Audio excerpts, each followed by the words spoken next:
Major Muzaffar গ্রেপ্তার হয়েছেন শহীদ president Ziaur Rahman হত্যাকাণ্ডের একমাত্র সাক্ষী, একমাত্র অভিযুক্ত ব্যক্তি যিনি জীবিত আছেন, তিনি শেষ ব্যক্তি মুজাফফর।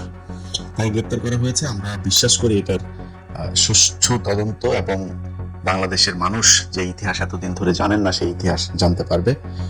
তবে কিছু আশঙ্কাও আছে। প্রথম কথা হচ্ছে, মেজর মুজাফফর বনানী ডিওএইচএস এর ভেতরে তিনি এতদিন ধরে ছিলেন। গত 2 বছর অন্তত শেখ হাসিনা তো নাই। এই যে 2 বছর, এই 2 বছরেও বাংলাদেশে গোয়েন্দা সংস্থা ছিল। তাহলে গেল 2 বছর সেই গোয়েন্দা সংস্থার প্রধান যারা ছিলেন তারা কি করেছেন? তারা কেন তাকে ধরেন নাই? তার তার যে বাসার যে লোকেশন, যেখান থেকে ধরা হয়েছে তাকে, সেখান থেকে তারেক রহমান যে বাসায় গুলশানে ছিলেন, খুব বেশি দূরত্ব না, এত কাছাকাছি তার বাবার হত্যাকারী তার পাশে ছিল। কিভাবে ছিল? এই প্রশ্নের উত্তর খুঁজে বের করা দরকার। আমরা এটার জন্য সেনা প্রধান যিনি আছেন, যেহেতু বিষয়টা ডিওএইচএস এর ভিতরে, এটার জন্য সেনা প্রধানকে জিজ্ঞাসাবাদ করা দরকার।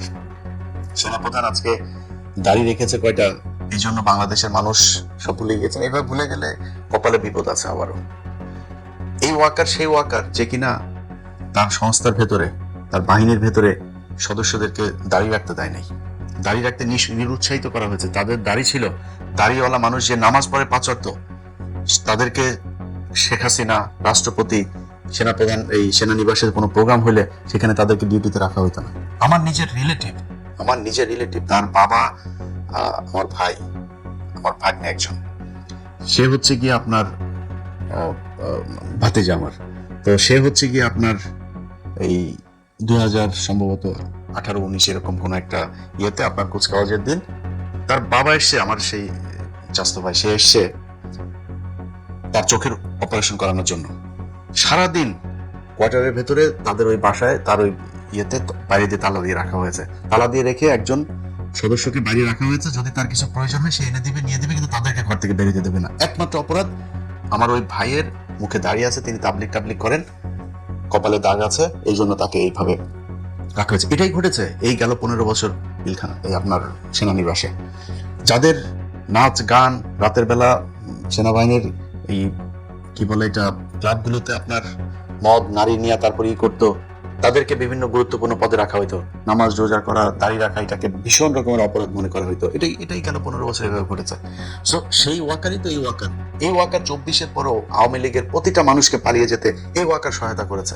এই যে কয়েকদিন আগে শিরিন শারমিনকে দেখলেন নাটক হয়েছে, এই শিরিন শারমিন, এই ওয়াকার তাকে এতদিন ধরে শেল্টার দিয়ে সেনানিবাসে ছিল, তিনি খোঁজ নিয়ে দেখেন। সো সেই ওয়াকারকে জবাব দিতে হবে তিনি এইখানে এতদিন কিভাবে ছিলেন। আমার কাছে থাকা যে তথ্য, তিনি কলকাতায় আপনার 1981 সালে তিনি চলে যাওয়ার পর 96 পর্যন্ত তিনি ভারতে ছিলেন, এবং 96 পর্যন্ত ভারতে থাকাকালীন তিনি 2টা নাম ব্যবহার করেছেন, একটা বিপ্লব সরকার আর একটা হচ্ছে জয় ব্যানার্জি। এই 2 নামে তিনি বাংলাদেশে আসা যাওয়া করেছেন। এরপরে 96 সালে শেখ হাসিনা ক্ষমতায় আসার পর ভারত তাকে বাংলাদেশে দিয়ে দেয়, যাও তুমি, আর কোনো সমস্যা নেই। সে দিব্যি বাংলাদেশে থেকেছে, খেয়েছে, কোনো সমস্যা হয়নি এখনো পর্যন্ত। 5 তারিখের পরে 2 বছরও তিনি বাংলাদেশে থাকলেন। বাংলাদেশ এই মুহূর্তে সিআইডি প্রধান, ডিজিএফআই প্রধান, ডিবি প্রধান, সবাইকে ধন্যবাদ যে তারা তাকে শেষ পর্যন্ত ধরেছে।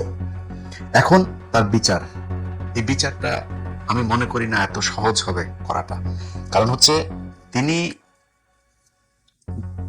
এই পিলখানা হত্যাকাণ্ডে আপনার ডক্টর ইউনূসের সময়ে একটা স্বাধীন তদন্ত কমিশন গঠন হলো, সেটা তদন্ত করলো, রিপোর্টটা প্রকাশ করতে দেওয়া হলো না, সেই রিপোর্ট অনুযায়ী কোনো কাজও করতে দেওয়া হয়নি। কারণ কি? কারণ হচ্ছে ভারত পিলখানা হত্যাকাণ্ডের সাথে জড়িত ছিল। আজকে মুজাফফর যে হত্যাকাণ্ডের কারণে তাকে গ্রেপ্তার করা হয়েছে, সেই জিয়াউর রহমান হত্যাকাণ্ডের সাথে ভারত সরাসরি জড়িত ছিল। এই কারণে তাকে এই বিচার করা এত সহজ হবে না। জেনারেল এরশাদ, তিনি জেনারেল মঞ্জুকে আপনার তার সময় খুব তড়িঘড়ি করে তারপর জেনারেল মঞ্জুকে হত্যা করা হলো। কারণ কি? জেনারেল মঞ্জু সবকিছু জানতেন, কিভাবে কি হয়েছে সেটার সাথেও ভারত জড়িত, তার হত্যার সাথেও ভারত জড়িত। অতএব এই ভারত জড়িত থাকার যে জায়গাগুলো, এই জায়গাগুলোকে ফাইন্ড আউট করতে গেলে নানান ধরনের সমস্যা আসবে। এখন আমরা শুনছি যে মুজাফফরকে সম্ভবত তাকে 24 ডিভিশনে পাঠানো হচ্ছে। আর 24 পদাতিক ডিভিশনে আপনি সে কর্মরত ছিল, এই জন্য তাকে সেখানে নিয়ে তারপরে কোর্ট মার্শাল করতে হবে, সেনা আইনে বিচার হইতে হবে। সেনা আইনে বিচার হইলে কি হবে? তাহলে আপনি বিদ্রোহের জন্য বিচার করবেন। কিন্তু এটা শুধু একটা বিদ্রোহের ঘটনা না, এটার সাথে বাংলাদেশের অনেক ইতিহাস জড়িত। তাকে রেখে আমি মনে করি যে আপনার একটা স্বাধীন একটা কমিটি তৈরি করা দরকার, যেটা একদম সার্বজনীন একটা কমিটি হবে। এটা করে তারপরে তাকে দিয়ে ইতিহাসের কোন কোন জায়গায় কোন কোন ঘটনার সাথে সে জড়িত, ভারত কিভাবে কেন তাদেরকে দিয়ে জিয়াউর রহমানকে হত্যা করিয়েছিল, এরপরে কি ঘটেছিল, মঞ্জুকে কিভাবে হত্যা করা হলো, কেন হত্যা করা হলো, এরশাদের সাথে এতদিন ভারতের কি কি ডিল ছিল, এরশাদকে দিয়ে কি কি করানো হয়েছে, এই পুরো ইতিহাস তাকে দিয়ে খুঁজে বের করা সম্ভব। যে কারণে এই ঘটনাটা শুধুমাত্র জিয়াউর রহমান হত্যাকাণ্ড কিংবা ওই সেনা বিদ্রোহ হয়েছিল ওই দিন 30শে মে, শুধু এটার মধ্যে সীমাবদ্ধ থাকলে হবে না। এটার জন্য আমি মনে করি তারেক রহমানকে আরো বেশি কি বলবো যে দায়িত্বশীল এবং সতর্কভাবে পদক্ষেপ নিতে হবে। আজকে সকালে দেখলাম যে তারেক রহমান আমার দেশ পত্রিকা একটা নিউজ করেছে, সেখানে তারা পররাষ্ট্র মন্ত্রণালয়ের একজন ঊর্ধ্বতন কর্মকর্তার উদ্ধৃতি দিয়ে বলেছেন যে তারেক রহমান ভারত সফরে যাচ্ছে না। আমার জন্য আজকের দিনের সবচাইতে সুন্দর, সবচেয়ে খুশির খবর হচ্ছে এটা। তারেক রহমান যদি ভারতে না যায়, এটা বাংলাদেশের জন্য, তারেক রহমান না বাংলাদেশের জন্য যেই যেই জায়গায় ভারতকে প্রয়োজন আছে তার অল্টারনেটিভ রাস্তা খুঁজে বের করা দরকার এবং ভারতের সাথে সর্বোচ্চ সংকীর্ণতা দেখানো দরকার। তারেক রহমান যাবে না, এটাও আমার কাছে খুবই সুখবর, এই দেশের জন্য একটা ভালো খবর। তো তারেক রহমান ভারতের সাথে করছে, মুজাফফরকে ধরেছে, 111-এর কুশীলব অনেককে ধরেছে। তার কাছে অনুরোধ থাকবে বিডিআর এর পিলখানার হত্যাকাণ্ডকে কেন্দ্র করে যারা জড়িত ছিল তাদেরকে গ্রেপ্তার করা, এবং যে নিরীহ বিডিআর সদস্যরা এখনো পর্যন্ত জেলখানায় আছে প্রায় 450 মানুষ, তাদেরকে বের করে দেয়া। তাদের একটা আপনার বেঞ্চ গঠন করার জন্য তাদের শুনানি করা যাচ্ছে না। অতএব সরকারের কাছে অনুরোধ থাকবে বেঞ্চটা দ্রুত গঠন করে তাদের শুনানির ব্যবস্থা করে তাদেরকে ছেড়ে দেয়া। অনেকের 10 বছর আগে তার সাজার মেয়াদ শেষ হয়েছে, সেই মানুষগুলো এখন পর্যন্ত জেলখানায় আছে, তাদের প্রতি একটু সদয় হন। আপনার এই মুজাফফরকে আটকের সাথে ওইটার সাথে সম্পৃক্ত, কারণ ওইটাও ভারত ঘটিয়েছে, এটাও ভারত, সো আপনি তাদের প্রতি সুবিচার করা উচিত। এই মানুষগুলো অপেক্ষায় ছিল যে হাসিনার যদি কোনোদিন পতন হয় তাহলে তারা মুক্তি পাবে। 2 বছর হয়ে গেছে, 2 বছরে 4টা ঈদ তারা সেখানে পালন করেছে। তাদের প্রতি কোন সরকার বিরোধী দল কেউই সদয় হয় নাই, এটা নিয়ে কেউ কথা বলে নাই, এটা নিয়ে কেউ দাবিও তোলে নাই শক্তভাবে সরকারের কাছে। এখন পর্যন্ত সংসদে কোনোদিন কেউ এটা নিয়ে কথা বলে নাই। অথচ উচিত ছিল 5 তারিখে তাদের সবাইকে বের করে দেয়া। যারা জেনুইন হত্যাকারী তাদেরকে খুঁজে বের করেন, এটা সবাই জানে, তাদের বিচার করেন। এটা একটা। আর যে ঘটনায় মুজাফফরকে আটক করা হয়েছে, সেই ঘটনাতেও আমি মনে করি যে 2 দিন আগে সরোয়ারের ফেসবুক পেজে দেখলাম যে তারেক রহমান মাদারীপুরে গিয়েছেন, সেখানে তার গাড়ি বহরের উপরে পাথর, ইট বা কিছু একটা গাড়িতে নিক্ষেপ করা হয়েছে। তো যেখানে পাথর বা কোনো কিছু ঢালা দেওয়া সম্ভব হয়, সেখানে তো গ্রেনেড মারাও সম্ভব। তাহলে সিকিউরিটিটা দেখভালের দায়িত্ব কার ছিল, কারা দেখেছে, কেন এই সিকিউরিটি লিকেজ কেন হইলো, কেন এটা ধরা যায় নাই, কেন এটা নিয়ন্ত্রণ করা যায় নাই, এই জিনিসগুলো আমার মনে হয় আরো বেশি শক্তিশালীভাবে, আরো বেশি সুন্দরভাবে করা উচিত। কারণ হলো আপনার তারেক রহমান যখন ইন্ডিয়ার সাথে আপনার চোখ তুলে তাকাইতে যাবে, নিজের অধিকারের কথা বলবে, বাংলাদেশে শেখ মুজিবের কিন্তু শেখ হাসিনারা যেগুলো বলে, শেখ মুজিবের কিন্তু সেগুলোর বাইরে কিছু গুণ আছে যেগুলোরে শেখ হাসিনা খারাপ বলে। শেখ হাসিনা যেগুলোরে ভালো বলে সেগুলো হলো শেখ মুজিবের খারাপ গুণ। শেখ মুজিবের ভালো গুণ কি ছিল? শেখ মুজিব কোনোদিন পাকিস্তান ভাঙতে চায়নি। শেখ মুজিব শেষ পর্যন্ত চেয়েছিল এই পাকিস্তানের সাথে আবার সেই ওআইসিতে গিয়ে যোগ দেওয়া, পাকিস্তান প্রধানমন্ত্রী ভুট্টোকে আপনার বাংলাদেশের সফরে আনা, এগুলো কিন্তু ইন্ডিয়া ভালো চোখে দেখে নাই। এই জন্যই শেখ মুজিবকে হত্যায় ইন্ডিয়া জড়িত ছিল এবং এটা ঠেকানো যায়নি। সো ভারত সবসময় তার বিরুদ্ধে যেই চোখ তুলে তাকাবে তাকে তারা হত্যার চেষ্টা করবে।